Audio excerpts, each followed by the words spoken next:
Hello, people. Today we are continuing the series of How to Win Friends and Influence People by Dale Carnegie, and this is part 3, lesson 1. You can't win an argument. So, let's start with the story of Shakespeare.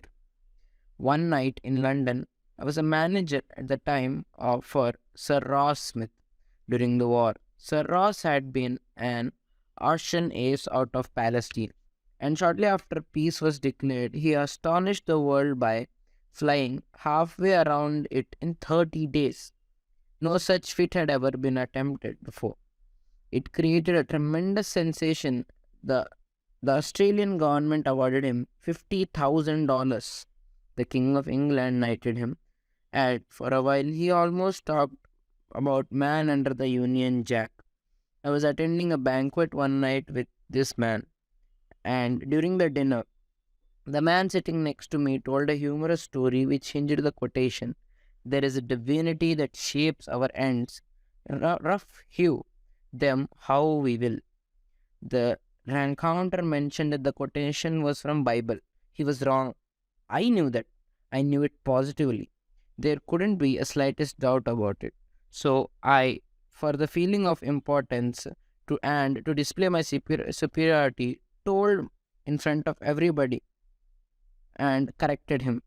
He struck his guns. What? From Shakespeare? Impossible. Absurd. That quotation was from Bible and he knew it. The storyteller was sitting on my right, and Frank Gammett, an old friend of mine, was seated on my left. Mr. Gammett has devoted years of his study of Shakespeare, so the storyteller and I agreed to submit the question to Mr. Gammond. Mr. Gammond listened, kicked me right under the table, and then said, "Dale, you're wrong. Gentleman is right. It is from Bible." On our way home at that night, I said to Mr. Gammond, "Frank, you knew that quotation was from Shakespeare." "Yes, of course," he replied. "Hamlet, Act 5, Scene 2. But we were guests at the festive occasion, my dear Dale. Why to prove a man he is wrong? Is that to make him like you? Why not let him save his face? He didn't ask for your opinion. He didn't want it. Why argue with him? Always avoid the acute angle. The man who said that taught me a lesson I'll never forget.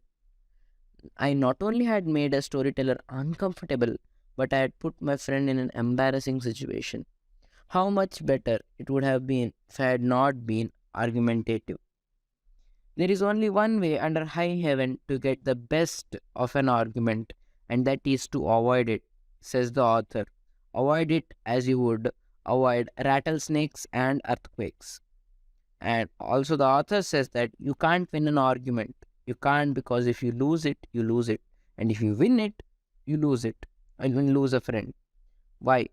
Well, suppose you triumph over other man and shoot at his shoot at his argument full of holes and prove that he is non-compos mentis, means he is wrong. Then what? You will feel fine, but what about the next person? He will feel inferior. You have hurt his pride. He will resent you for your life. Postpone an argument to give both sides time to think through the problem. Suggest that a new meeting be held later that day or the next day, when all the facts may be brought to bear. In preparation of this meeting, ask yourself some hard questions. Hard questions. When one yells, the other should listen, because when two people yell, there is no communication, just noises and bad vibrations. And also, no one is listening when two people are shouting.